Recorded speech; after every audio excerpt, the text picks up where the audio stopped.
You're listening to Funny Peculiar with Jeff Downs. So, welcome to another episode of Funny Peculiar podcast. And this week, I'm chatting to Chris Jones, who is, and I'll be careful on the intros on your titles, a martial arts instructor. But combined with that, you've done a lot of stuff in films. Yep. And we're just sitting in. So, first of all, hello, Chris. Hello there. We're in Chris's office upstairs at his.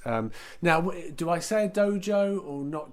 Oh wow, it kind of gets called lots of different things. I suppose it would technically be a dojang with it being Korean, but gym, studio will do whatever they play. I'm not fussy. Right, no, that's fine. And we're upstairs in your office, and just again, I'm immediately drawn to a wonderful collection of videos, DVDs. And you're a bit like me, Chris. You collect. You won't throw the videos away. No. What sort of videos have you got? Just to go through. I think we'll just get it out of the way. You're a massive Jackie Chan fan, and we're going to get into that. Why you respect him and why you follow him, and I think you've met him as well. I have, yes, I have. But the videos on there that you can see. First of all, I'll explain why I've got videos in my office. Essentially, it's because my wife wanted the room back in our house, and I couldn't bring myself to get rid of them. I do actually have two VHS players over there. This. Everyone can see the geek in me now. The two brand new ones. I've kept them in boxes so that when they break down, I've still got the means to watch the films. So you still you're hardcore. I think I've got one VCR, but I've not plugged it in for years. So it's like you've got two brand new ones. Okay. On there, though, I've got a bit of all sorts. I kind of single-handedly kept HMV in business for about 15 years, I think. Yeah, I think. But now everything from sort of Hong Kong movies, you've got your Jackie Chan, your Sammo Hung, Bruce Lee, Jet Li. I've got Western stuff, so I've got Van Damme on there. You name it. If it's martial arts based, there's something on there somewhere. And then at the opposite end, because I've got to have it in order, then it sort of filters through to like I've got my 80s TV series, and then I've got my Star Trek ones. So it's all on there. It's all there. I'm looking at. I'm just seeing some of the films that are Taken. That's and that was again with Liam Neeson. And he's kind of. When I first watched that, there's a lot of now with a film like that. How much martial arts is going in the action performance of that, and how much is stunt work? Would you say? Well, I mean, it's. For me, for some people it's hard to differentiate, but for me, sort of the martial arts action, anything that's sort of involving choreographed hand-to-hand combat is what I would sort of term to be martial arts screen fighting. Anything that's involving, say, maybe a fall or maybe breaking through an object, something that's not necessarily directly involving a fight, that's stunts. But some people sort of they will take it all and mix it in. I tend to specialise in the martial arts elements, sort of the hand-to-hand combat based or weapons based fight scenes. But Liam's he's a hard worker. Takes some significant knocks in those films. So he is. He's quite physically active in a lot of the scenes, and I think when he must be in his late 50s, early 60s when he did that. Probably. But let's go back and we've got all this this is one massive prompt here basically. We'll go through, which is great, and perhaps we'll pop down later to the gym and perhaps share for films I'll describe, perhaps share some move or something in a film that you might be interesting just to see how you break it down, and people listening, we can describe that. But where did it all start? How did you get into martial arts? When did it start for you? Well, I grew up in Doncaster, and it was sort of the late 1980s. My dad was keen to get me into something, and it sort of whittled down to either rugby or martial arts. I didn't like Sunday mornings, I didn't like the cold, and I didn't like the wet. So rugby was straight out. I also don't like sharing. Right. And with rugby being quite a team sport, I wasn't very good at sharing. I like running into people. That was quite good fun. But I didn't like the whole sort of, now I need to give the ball to somebody else bit. Martial arts, well, there was a school across the road from where I grew up, and I used to see these people going in these white outfits with belts on, and I didn't really know what was what. Until one sort of fateful evening, I think, when would it be? It was one weekend anyway, it was on TV, The Karate Kid was on. Right, okay. And I saw that and I'm like, that's the thing those people are doing. Right. And so I connected it in my head, and what I used to do was go in and sit at the back of the school and watch the classes, and I did that for about 4 weeks. I got away with it, and I used to make notes, then go home and practice in the garden. Right. And the instructor sort of, he knew what was going on. Yeah. And eventually he said, you know, are you going to come and join in rather than watching at the back every week? And how old were you at this point? I was about 8 or 9. 8, yeah, right? yeah. Yes. And what age can you start martial arts? Well, I mean, that's a subjective one. Everyone has a different opinion on it, really. I mean, martial arts it's changed from the 80s. It was, you know, you had your karate school, your judo school, and your taekwondo schools, and that was kind of it. Whereas now there's so much more. So it's a lot more inclusive now than it used to be. We take kids from 4. Some start them from younger. We start from 4, and it's a very specialised session at 4 years old.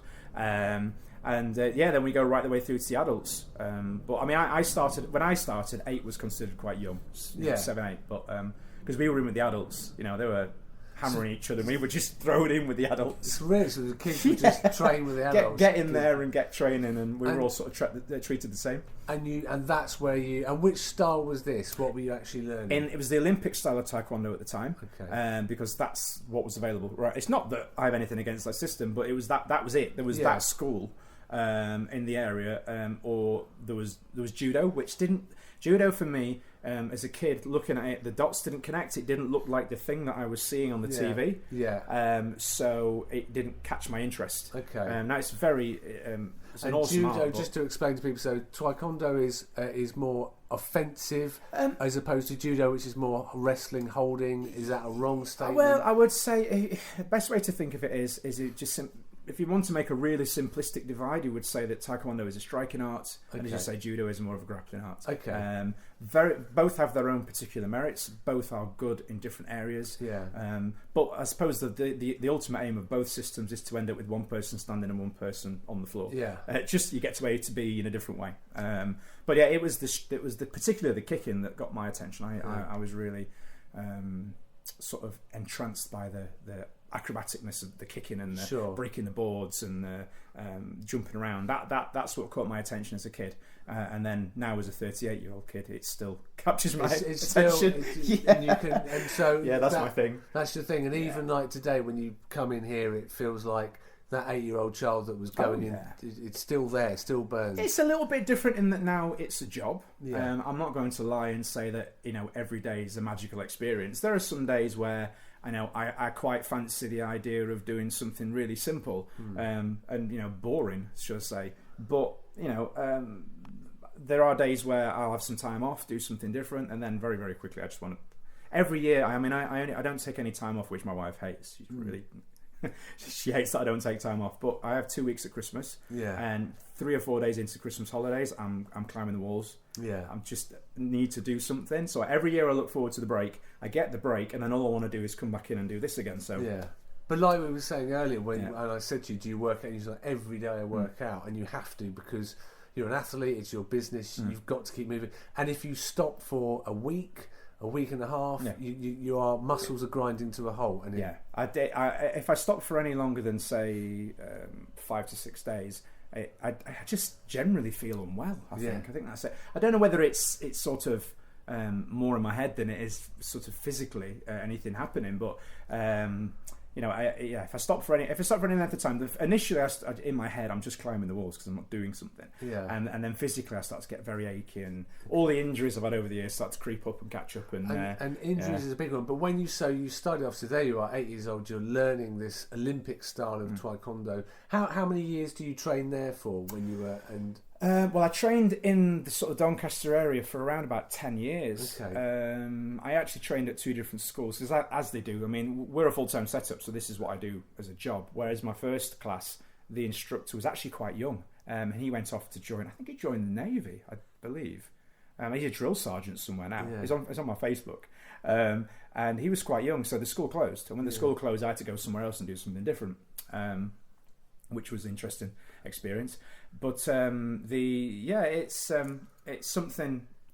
I do it full time as a job, so it's meant that It keeps me busy. It keeps me out of trouble, should we say. Yeah. And so it's 10 years. So you learn, and you how in your belts in the system, and belts is the ranking system, isn't it? Yeah. How far did you get up? And within that period, I got to my black belt. Okay. Again, it's a subjective one. Again, a lot of people have different time frames on that. For me, it took me 10 years. Okay. For other schools, other students, they work it a little bit differently. But it's, for me, it took 10 years. Okay. And how did it feel when you then reached? Because a lot of people that sort of, I think, to the layman outside, black belt is then you're lethal. You can kill anybody, and it's that's what we. But of course, you've got there through training exercises. So, and is that the highest you can go in Taekwondo? You can go higher. Yeah, there are basically, if you think of it like the way I describe the journey to black belt in a real basic term, is it's a little bit the training and the belts between white and black are like your driving lessons. Okay. And then when you pass your test at the end, your black belt, that's like passing your driving test. And when you've got your black belt, that's when you really start to learn how to drive, because when you have your driving lessons, they teach you how to pass the test. Yeah. You don't really learn how to drive properly. All the little things like reversing into a parking space in Asda, getting onto a drive, my car won't start. All these little things that you don't really learn until you actually start to run out of petrol. These things, you don't do that in a driving lesson. And when you get your black belt, it's kind of like that. You spend all this time working up towards passing your test. You pass your black belt test. If you're successful, that's when you really start learning. Yeah. That's when the journey starts properly. Okay. In my opinion, anyway. Yeah. I've learned more from my black belt to now than I did in the time from when I started as a child to a black belt. Right. It's a very, very different experience. So it's almost, when you get your black belt in sort of age terms of becoming 18, you become a voting age. That's it. But then there's this massive development now and then are you qualified to teach at that point? This is a funny one. Technically, at black belt level and 18, you're able to apply for insurance to teach. Being a black belt doesn't make you a good instructor. Being a good black belt doesn't make you a good instructor. I've got junior grades that are fantastic at working with other people. And I've worked with black belts that are horrific instructors by their own admission. But they're fantastic martial artists. They just don't have that spark about them to lead a class or to sort of inspire people or encourage people. They're very sort of drill sergeant-like. And is there a teaching exam for the martial arts that you have to take or it's... No, not well. Again, it's such a huge industry and everybody runs things differently. I mean, in my school, we have a instructor program that anybody that wants to be an instructor has to work on, and we follow guidelines that are set out by other industries. Yeah, because the martial arts industry at the minute is quite self-regulated. Okay, because it's so huge, and there are always people developing new styles and sort of offshoots from other styles. So it's constantly evolving, constantly changing.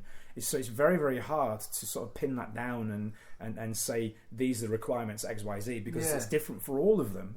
Like we said earlier with judo and taekwondo being so different, it's very difficult. There are certain things that you can look at and that are sensible to get, like basic coaching qualifications, first aid. Sure. Those sort of things are universal. Yeah. But the teaching of the art itself is individual to each art. Okay. So it's very hard to pinpoint and say these are the requirements, because the requirements are so vast. So. And can you come up and you say that people can then come up with their own style? Yeah. How difficult is that? And how do you then qualify that you hold your hand up and go, right, I've got a new style and I'm calling it this? Is it just you have your root styles and it's...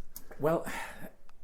I mean, this is something that's always gone on since the dawn of martial arts. People have got different opinions about what works best. So, Fred thinks this works best and Jane thinks this works best. Yeah. So they go, well, I'm going to do it this way and I'm going to do it this way. And that's great. And then their students that go along and then they have different opinions and then they're influenced by other people. And some instructors are very much, actually, that works better than what I was doing. Okay. So I'm going to adopt that. Whereas some instructors will be very much...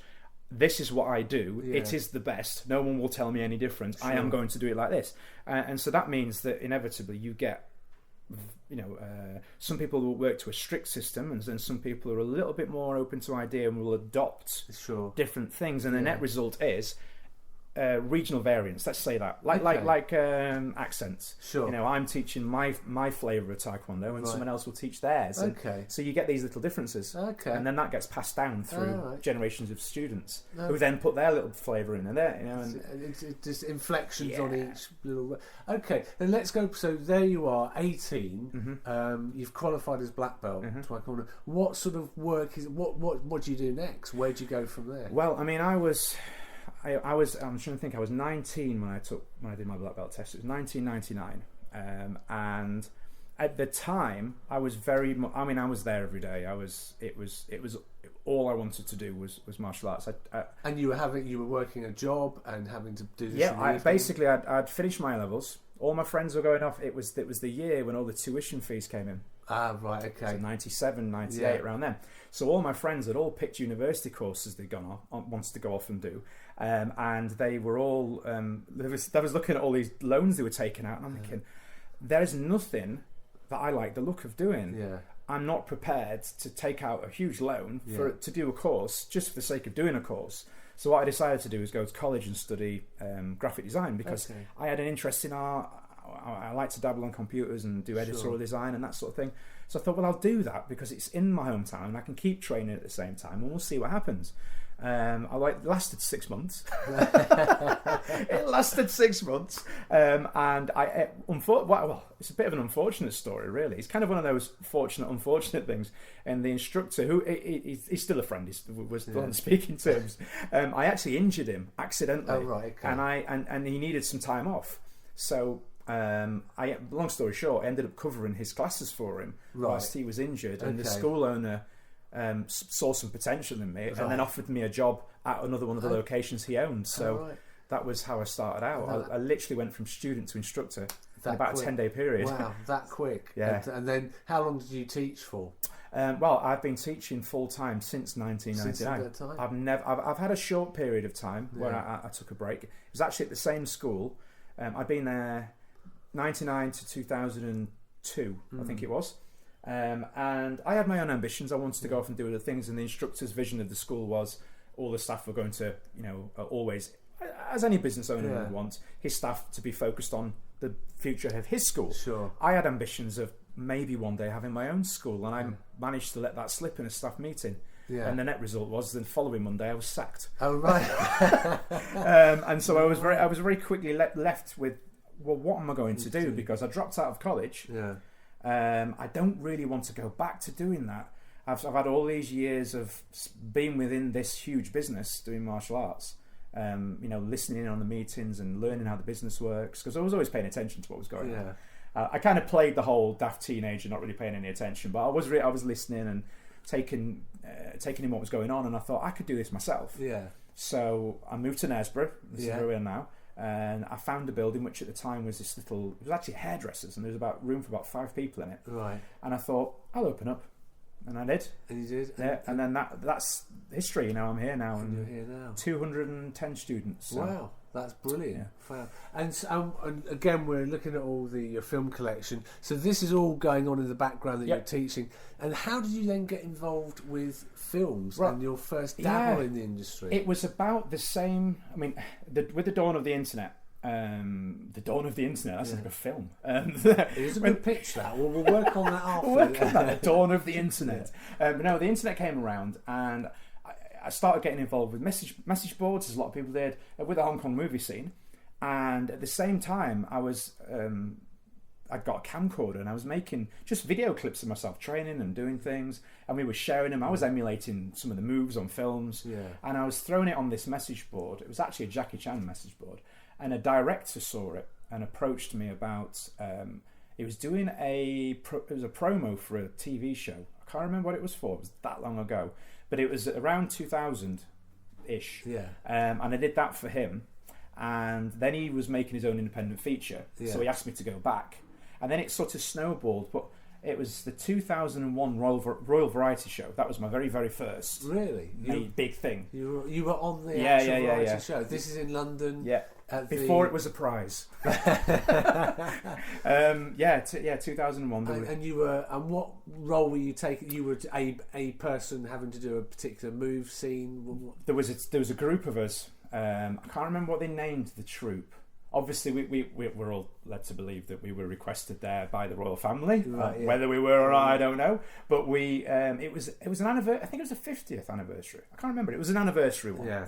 In 2001, and so the Queen was there. Right. I remember. We could see her up there. We were told don't stare. But there was a troupe of, I think it was about 8 of us. Right. And we did a martial arts scene at the start. Okay. And it lasted about a minute maybe. Okay. It was the opening section. So it's a bit like with Britain's Got Talent now, where you have a dance troupe come on and they'll do moves. So you were like a martial art, and you did a few moves, and this is what we flipped about, jumped about, did some kicks. Brilliant. We rehearsed for 3 days in a loop, big loop.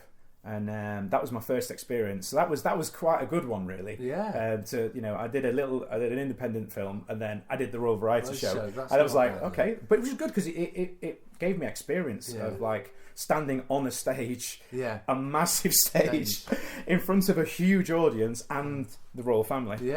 So I thought, well, if I can do this, I should be all right. Well, that's pretty impressive to do, and that's quite a sort of cultural leap for the Royal Variety performance to have martial arts. Yes. On the stage, with Jimmy Tarbuck in the wings, or whoever was emceeing. I don't know. Can you remember who the MC was? No. It's Julian Clary. Oh, right, Julian Clary. Oh, wonderful. So, that's brilliant. Yep. So, and so, what happened after that? How did all this? And so, it seems that with the forums and just suddenly connections, networking, you're getting requests to be on films. Yeah, it was. Well, what I was doing was I was recording myself training and making a show reel. I didn't know that's what it was at the time because I didn't have any clue about the industry. And I was making VHS copies of, so you can imagine how laborious this was. I was hooking my computer up, my VCR up to the computer and exporting and doing all this, recording all these videos, and then posting them to every address I could find. If I could blag the address details of somebody, I would send it to that person. Right. I would turn up at their door and give it to them. Right. And then as thankfully, as technology advanced, it was then VCDs I was sending out to Hong Kong and China and Malaysia. Anywhere I could send a VCD to, they got a copy because it was quite cheap to mass produce. That's that. Basically, every day was spent on marketing myself to anybody and everybody, and that persistence paid off. And then slowly, the work picked up, and then the bigger jobs came through, and then. So when you say, but the smaller jobs, so these are bit parts in short films, in television.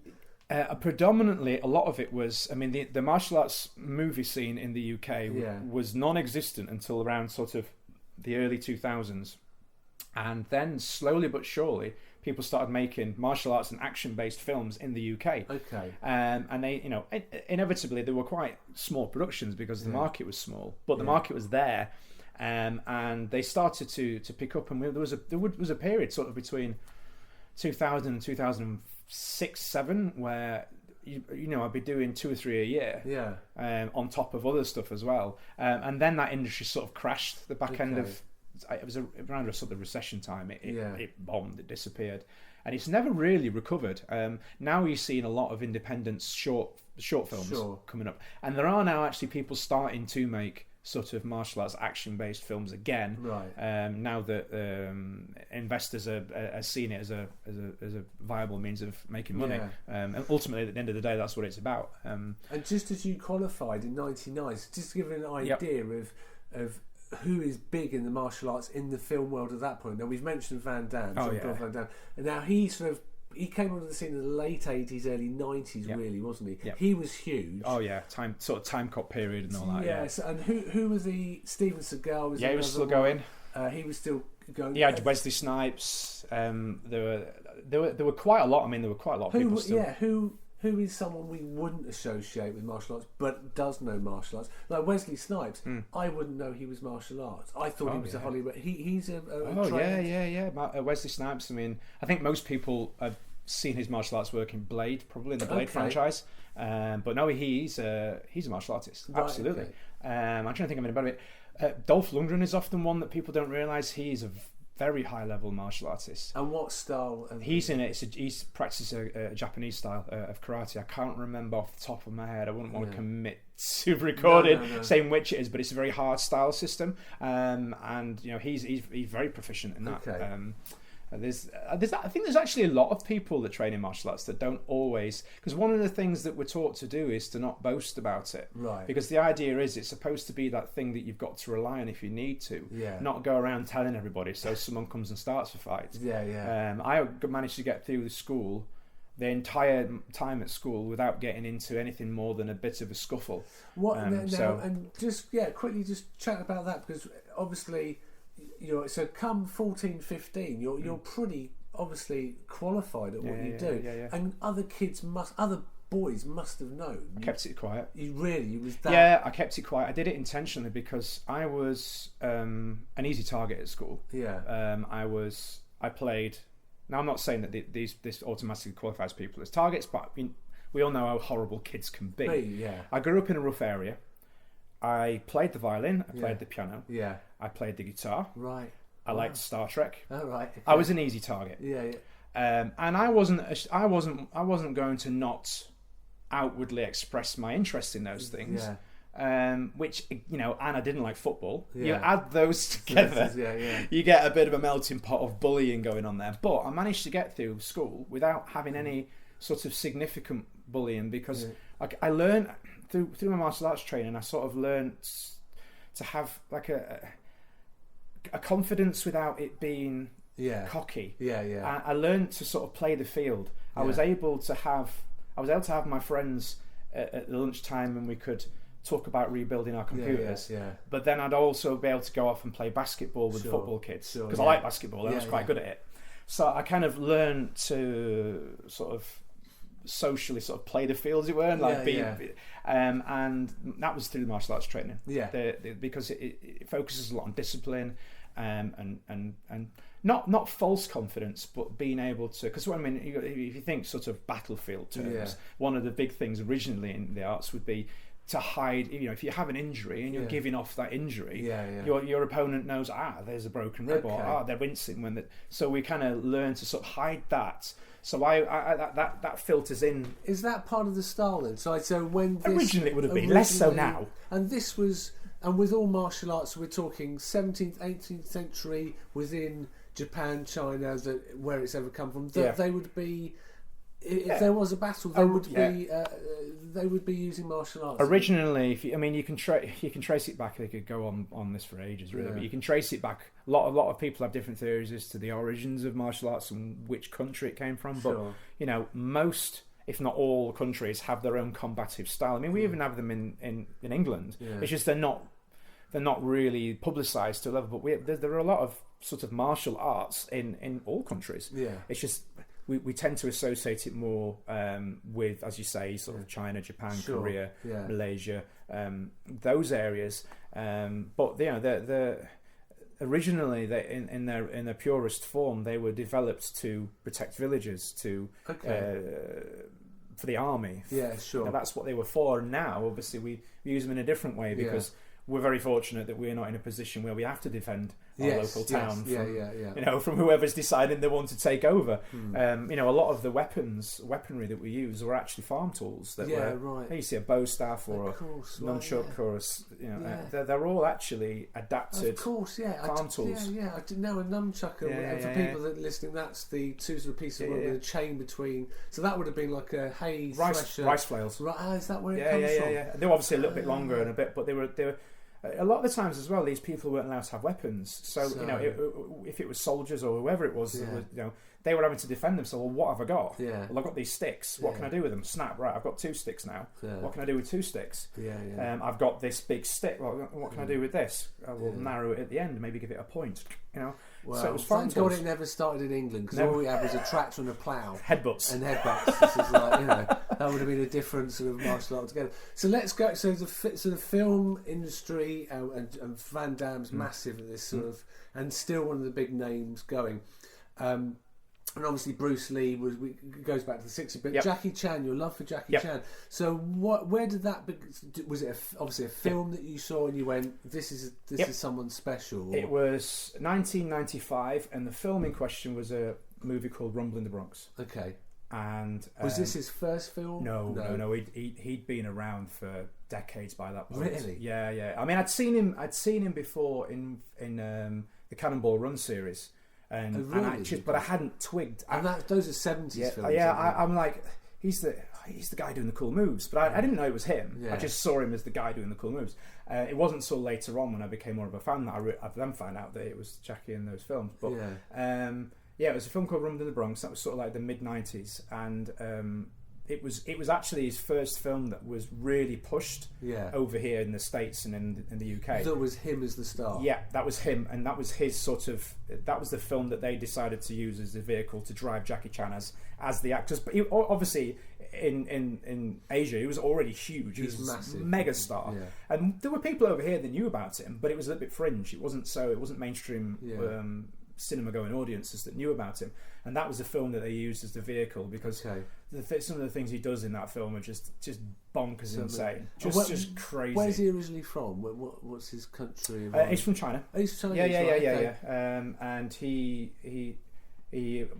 parents. We're going to go into Jackie Chan history story here. Forgive me if any of my details are off, but but his dad was actually a spy. Really? Yeah, he was a spy. Yeah, but they worked at an embassy, Australian, I believe it was, and they spent some time in Australia. That's where he got his name. He was working on a building site. Okay. The builders couldn't say his name correctly. There was a link to Jackie. What is his original name then? Right, hang on, you're going to get me now on the spot. We'll come back. It means specifically something, but we'll come back to that one. Yeah. So I get it right in my head. I'll set you off now. So right, and what was his style? What was his particular style? He went to a school called a Peking Opera School. So it was sort of like if you think of it like a circus, I suppose. Yeah. Like a Chinese equivalent to a circus, but they did like it's like performing arts. Yeah. And so there was circus skills, acrobatic skills, there was dance, there was singing, there was martial arts. And these schools were brutal. They weren't like a performing arts school over here. Yeah. They were getting up first thing in the morning, going for massive jogs, runs, handstands on tables. The teachers were basically beating the awesomeness into them. Right. That's the best way to describe it. Okay. But the net result was at the end, all the performers were top level. Yeah. Absolutely top level because they were trained to a horrific level. Some of it was torturous. And he came through this sort of, and so 95 you watch Rumble in the Bronx, is that right? And this is Jackie Chan's sort of first really starring movie, and this really inspired you and you loved his style. Yep. When was it that you actually got to then meet him and be in a film with him? Right, I haven't got as far as being in a film with him just yet. Sorry, but oh, no, I'm getting there. I'm rushing you. I'm working on it. No, what happened was I was I'd been doing the movie work. Yeah. And my son was born. Okay. And I had a knee injury. And it wasn't as a result of my son being born. Although, actually, no, it is, because I was running up the stairs to him screaming in his cot. Right. That's how I hurt my knee. Anyway, I had to take time off. Yeah. And when I came back, I still wanted to be involved and do something, but I was really limited on my options. So I got involved with his charity. And it was actually through working with his charity that I got to meet him in 2004, I want to say. 2014. Yeah. I think that's right. And I met him at a premiere for one of his films. Okay. And how was that when you met him? It was... The best way I can think of to describe him is a little bit like a human battery. Right. But it gives off energy. Yeah. When he ran into the room. He literally bounced into the room. And he'd been on a flight from Hong Kong. So he literally got off this flight, arrived... And obviously it's a long journey. It's not. And he's how old at this point? He's in his 60s, so he'd be 62, 61, 62. And he came bouncing into the room, and jumped over the chair, did his thing and everything, and everybody just was like, but he just gave off this sort of aura, this energy, and we sort of he's talking, and he's not really going in. You're not really listening. Yeah. And I think I spent the first 5 minutes just clicking on my phone, just because there was a row of we were essentially on the first row, because all of his sort of entourage and PR people were on the front row in front of us, and then he was sort of where that chair is. And it was a bit surreal. It was a bit weird, but very awesome experience. And you got to just shake his hand, and chat to him. Yeah, a little bit of back and forth and that sort of thing. There were other people in the room as well, right. And obviously I was with the people who were representing his charity, so I kind of sort of stepped back a little bit because I didn't want to be like, hey, it's all about me. Sure. But no, it was cool. And then what? And then that? What led after that to? You've been obviously in other films with all the short. What other stuff have you been? I mean, initially, sort of the period between when I started out, 2000 to 2007. A lot of the stuff that I did was in the UK and Europe, so that a lot of that stuff is sort of direct to DVDs release, because it's a very small market. But in there, I did some TV shows as well. I did a TV series called Star Hike, which actually had Patrick Moore in it. That was pretty cool. That was funky. It was sort of like a Red Dwarf type comedy, sci-fi with martial arts in there. I did some kids TV stuff. I did a little bit of presenting on some kids TV stuff as well.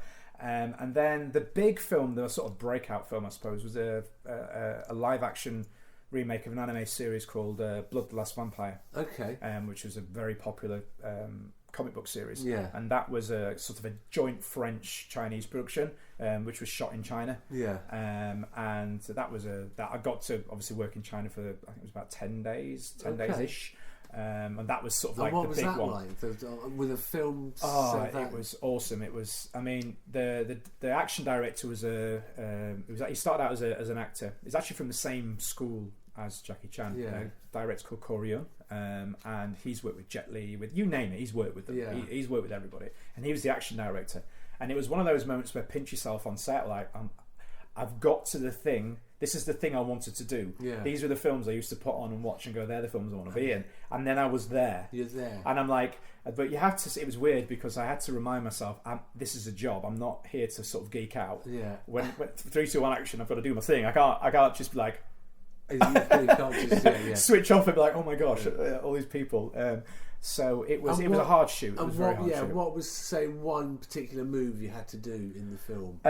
For me, the most, it was the simple things that were sometimes the most difficult. One of the most difficult elements of it is it was a night shoot. Although in the day where we were in China, it was baking hot. At night, it was freezing cold.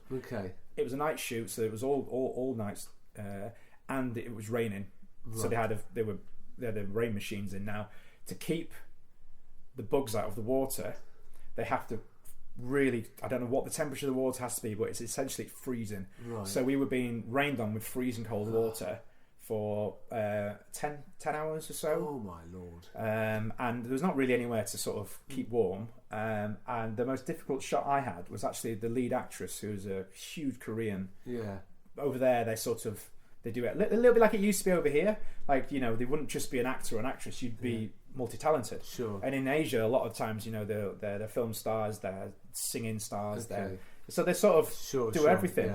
And this lady in particular, she was a very, very famous Korean actress. And although I didn't know that at the time, when I was just sat talking to her, she had to swing a sword at my throat, and in the film she actually cuts my head off, and then she spins around and kicks my head and it flies off. Of course, we had to do that with CGI, so I had to stay completely still while she swung a sword at my throat and then swung her foot at my head. And the first couple of takes they wanted to use her, which it makes sense because it's just easy with it being CGI, and the timing wasn't quite right. And of course, I'm the person they're testing all this on. And in the end, they used a double for one section for the kick. But even then, I still had to stay perfectly still as to not get this foot around my face. I was going to say, did you ever get hit? Oh yeah, you do all the time. That's part and parcel of it. But it was just more that it was an uneven surface. It's freezing cold. It was dark. It was raining. There was only there was myself, 2 other English guys and one guy from Australia, and then everybody else was local. Right. Okay. So, the whole thing was like a giant fight sequence in a way that they do. So it's like it was going off everywhere, and it was just, and this is, and so you say you have a stunt director as well, then, or a fight director. So is the actual director even there at that point, or they're somewhere else? Well, they basically had 2 units going. So the first unit they'd be off doing more of the dialogue, and then the second unit we were focusing on the action. There was some nights where it crossed over. We were doing both because they'd need us in the back of shot for something else. Sure. Because for example, that particular scene, the first unit, they were off doing the interior for the same shot, for the same scene, sorry, and we were filming the fight scene that followed chronologically. We were doing the fight scene outside, so we were doing the 2 things. So, but the thing is, they weren't shot anywhere near each other. They were miles away. Miles away. Really? The worst one I've ever had for that was a film called it was actually an English film. What was it called? Oh my goodness, it's going back a very long time. I'm trying to remember what it was called. Anyway, the exterior was in London, right? And we had to walk down this long, and it was really funny because they'd not locked it off or anything. Right. So there's just us dressed in these bizarre futuristic outfits with the camera in a building up the street, with us walking down the road with all these people looking at us like, even this is strange for London, what they're wearing. It was very bizarre. And then like jumpsuits with these big targets. Anyway, so the exterior was in London, and then the interior, the Chinese restaurant. So we walked through a door, and that was in Glasgow. Oh, really? Yeah. So we walked through a door at the exterior in London, and the next minute we're in the interior shot in Glasgow. With this on when you're on set, is there anything you won't do if a fight director says, "I need you to do this"? Will you draw the line at anything? I can't do that. I can't. And we were talking about briefly about stuntmen and stunt performers as opposed to a martial arts. So stunt, just to describe the sort of difference between that industry. Sure. I mean, over here, as with all things, there's a lot. Regulations are a lot tighter. In some countries, you're a stunt person if you'll just do it. Right. Okay. Really. Yeah. So it's like you'll do it. Okay. Yeah. All right. Crack on. Not as totally simplified as that. There is obviously vetting and process, but over here in the UK, there's a process that it's not. Be careful in this one. It's not like an actual full-on requirement that you must do it, but a lot of the top productions will go to these people first, as a pool of vetted performers. And this is what we call the stunt register, and they have requirements to get on that register. Now, I focus purely on the fight scenes and the martial arts side of things. So I'd sort of fall under sort of what we call specialist talent. So I don't. In the early days when I was full of bravado and keenness, and it was naivety. I didn't really understand the industry. I was I do stunts, I do this because Jackie Chan does stunts, so I do stunts. Everyone does stunts. The reality of it was I don't really do stunts. I just focus on the martial arts because that's my specialist talent, so to speak. Whereas with the stunt register, it's not that they're not, because the requirements are very strict and arduous. They're very difficult. But some people sort of focus on one area more than the other, but they're sort of multifaceted. They've got experience. Whereas I'm just martial arts. That's my thing. That I don't do fire stunts. I don't do. There are occasions when you'll be asked to do those, and if you feel comfortable and if the coordinator feels comfortable, they'll have you do it. But 9 out of 10 times they'll use somebody who's has experience in the car stunts or the horse riding stunts or abseiling or diving. And you just say horse riding because stuntmen, women, they go through training and they have to be sword specialists. They have to do horse riding. There are certain procedures they've got to go through to become qualified. So it's like, what's the? And you're saying you're picking up injuries. What's the worst injury you've had when on a film set? On a film set, one of the first films I did, but it was a good lesson. It was the very, very first thing I worked on, all the way back in 2000. It was a complete accident. It was actually using one of those sticks behind you on there. Oh, right, okay. Yeah. And what are those called? Screamer sticks. Okay. The guy had to swing the stick up into my hands that were already in position. Yeah. And that was the shot. Unfortunately, he got a little bit excited, swung too hard, missed my hand, hit my fingers, straight through my fingers and hit me in the face, and it actually fractured my nose and my eye socket, in which I still have a big denting. Right, okay. Didn't get it sorted out because that's the way we kind of That's roll. the way you roll. And I didn't realise it was my face went purple.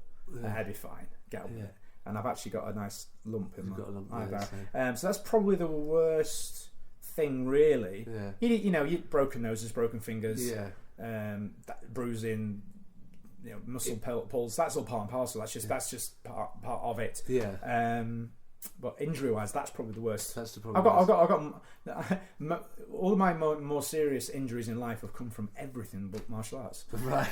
Just day-to-day life. It's just day-to-day. Yeah. And what would you say is the best moment you've had where you think you've done a performance, you've done a particular move, and you've gone, that's it. And you've watched it back. That's a good question. Wow, I've never really thought about that before. Do you watch yourself back sometimes? Yeah. Of course I do. Well, we always do. I think people like to. People like to pretend. Oh no, of course not. But we do. We all like to see ourselves doing awesome things. No, I don't. I mean, when I'm putting together showreel material, if I'm like applying for something, then I'll have to go through my footage to pick out the bits. Sure. So you know, and not only that, but video is an amazing learning tool. If I was trying to learn how to do something and I'm standing in front of somebody, does this look good? And they're like, yeah, it's great. Yeah. It's not really. They just don't want to upset you. Yeah. If you watch it on video, it's a great. You can go, I'm not turning there. I'm not doing this. Yeah, I'm missing that. And so video is an amazing learning tool. It's a good learning tool. And it's much easier now for people than it used to be. I mean, when I started out, it was VHS-C tapes and all that. It was a nightmare. Well, it'd be great. Well, later on, if we can pop down to the gym, and could you show me like a couple of moves, you perhaps, and I'll just describe to everybody as you do it. Because sure. But very briefly as well, let the collection here as well. What's your favourite? Just recommend. What's a good Jackie Chan movie? I'm always biased on Rumble in the Bronx because it is the one that got me into it. But I mean, if you wanted to pick out certain films, certain periods to watch, and a good early one would either be a film called Drunken Master, or The Young Master.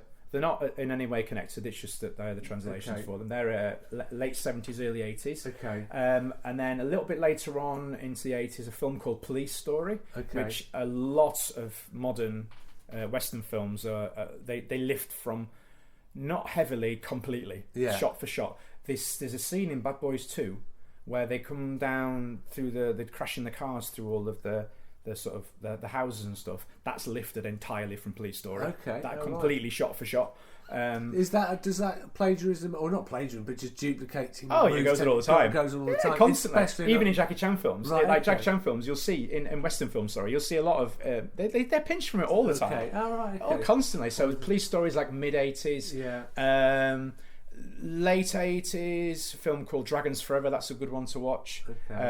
Rush Hour was a big one. Yeah, for him. that was a huge one. That was 1998. Yeah, and that was a massive one for him that launched, and going, and you had one on Blu-ray as well that you've just. The Foreigner. That's just come out recently. That's actually really. Is that his latest? Yeah, it's one of his later ones. You got to remember, this guy's putting out 2-3 films a year. That's unbelievable. Every year, he's just constantly working. He doesn't stop. He's just always working.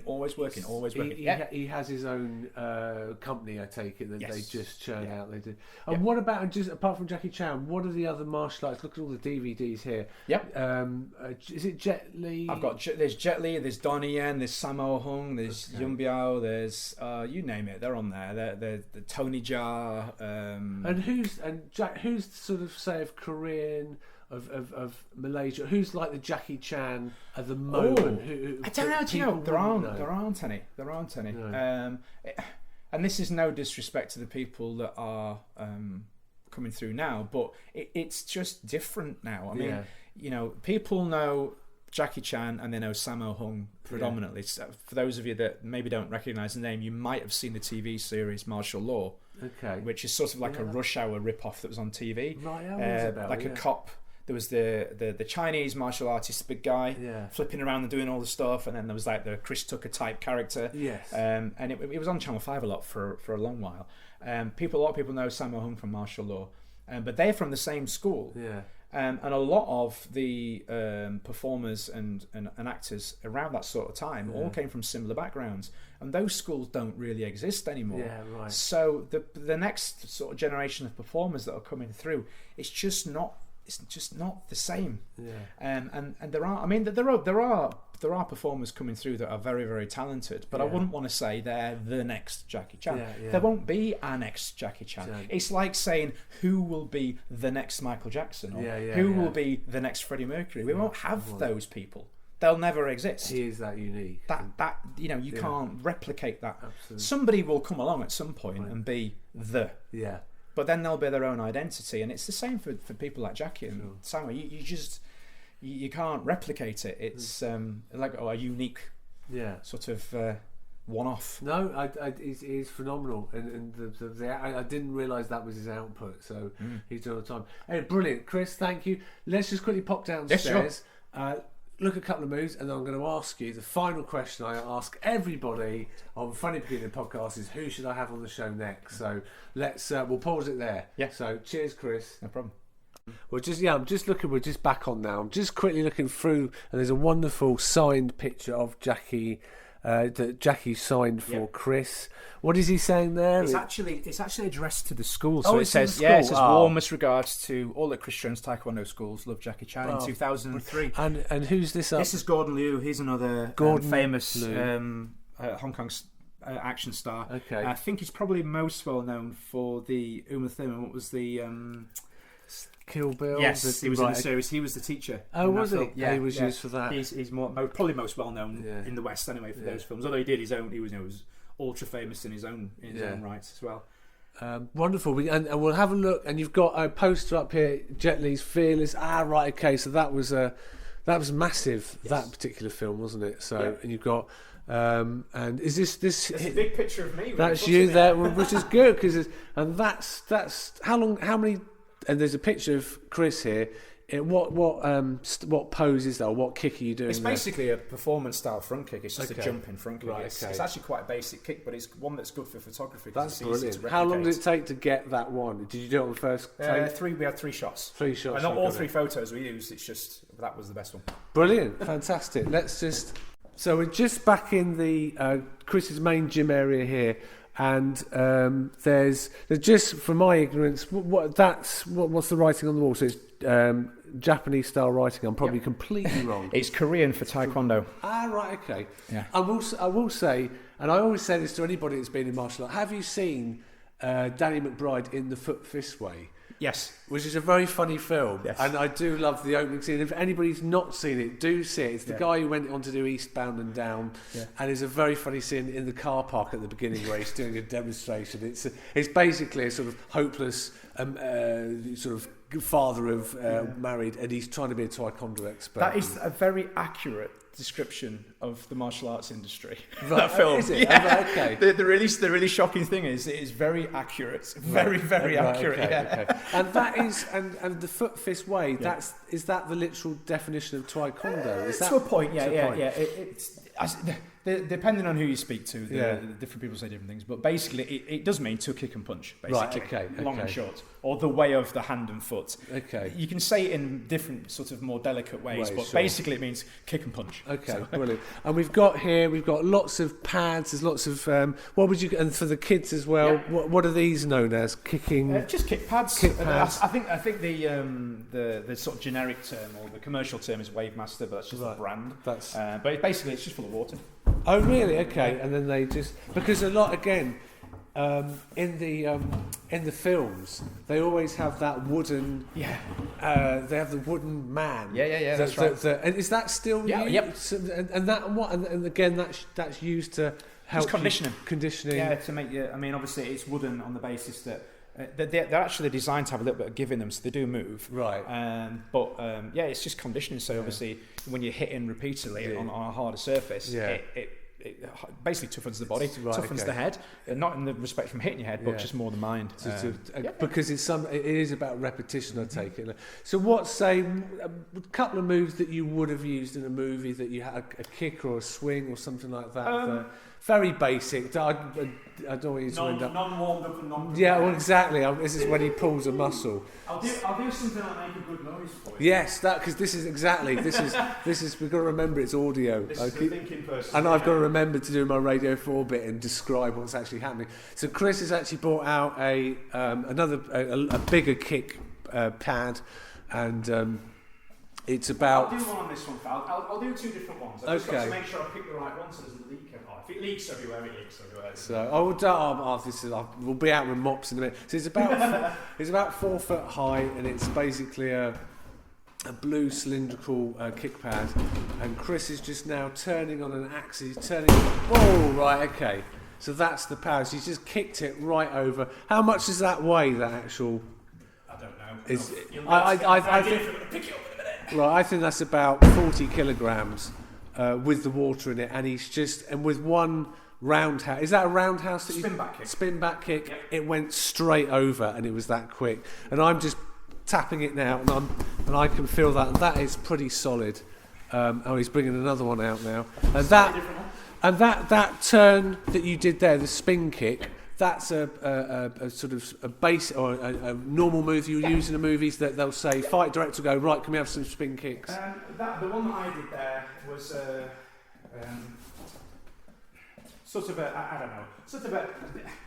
an advanced beginner technique. Okay. An intermediate technique. What we'd do to change it for film, obviously you wouldn't want that getting ploughed into you. Yeah. If you're having a fight sequence with the lead actor, yeah. Let's say that's Tom Cruise. Yeah. Although Tom Cruise he does like his action, he won't want one of those in the ribs repeatedly. Yeah. He'd get a bit cross. So all we would do is just pull it. Yeah. So you're pulling back. And would they, in that case, in a fight sequence, and they say Tom Cruise does a lot of his own stunts, would Tom Cruise or someone, would they take that flick, or would they get a body doubling? It depends. I mean, you work with some people who are quite. I mean, Tom, he's full on. He's all the way in. He is all the way. I know people who've worked with him, and they've said how dedicated he is. If there's something involved in the film, he doesn't know how to do it. He will go and learn how to do it, right, okay. And he won't just learn how to. He will fully immerse himself. Yeah. The full-on method actor approach. He will learn it inside and out. I mean, like in the new film, in the new Mission Impossible, he's flying helicopters, right. He's skydiving, he's doing motorbike stunts. Right. He's doing it all himself. Right. Okay. Absolute crackpot, but immensely impressive. Whereas a lot of people just go, well, they can do that. Go on. Stunt double, crack on, and I'll go and do this. I suppose it's that fascination when we watch films when you see the stunt double get switched from the actor because you're looking for the bad wig. I can't help it, and you can't. It draws you to it, and then and I suppose if you see that actor doing it, it makes it that more believable. Yeah. So. And then the same thing. If you just to give you an idea, instead of rotating, keep it grounded, just to give it a bit more flamboyant. Whoa! Just come off the ground. It's the same technique. The same, but you came off about 2 foot off the ground there, which was. I'm not warm. I would normally go. No, that was incredible. That was so quick. That's the bit in the films they'll probably slow it down, but that was so quick. And then the same thing. If it was somebody, you've got to be a little bit more careful with. Yeah. Or a repetitive shot, or an awkward angle. Yeah. It's just exactly the same thing. Tap it. And that's just practice. It's practice. A lot of people don't. That's the thing that a lot of people don't always take into account or think about is, when we're training in martial arts, I'm training to, like the first one. Yeah. The idea is to destroy it. Yes. With the film stuff, like the last one there, the idea is I throw the kick. Yeah. And then the performer on the other side sells the reaction. Will react to that. Like your old Saturday afternoon wrestling. Yes. They're selling the reaction. So if the hit looks big and the reaction matches, the person watching, the brain goes, oh, that's a big hit. That's a big hit. And the big sound effects.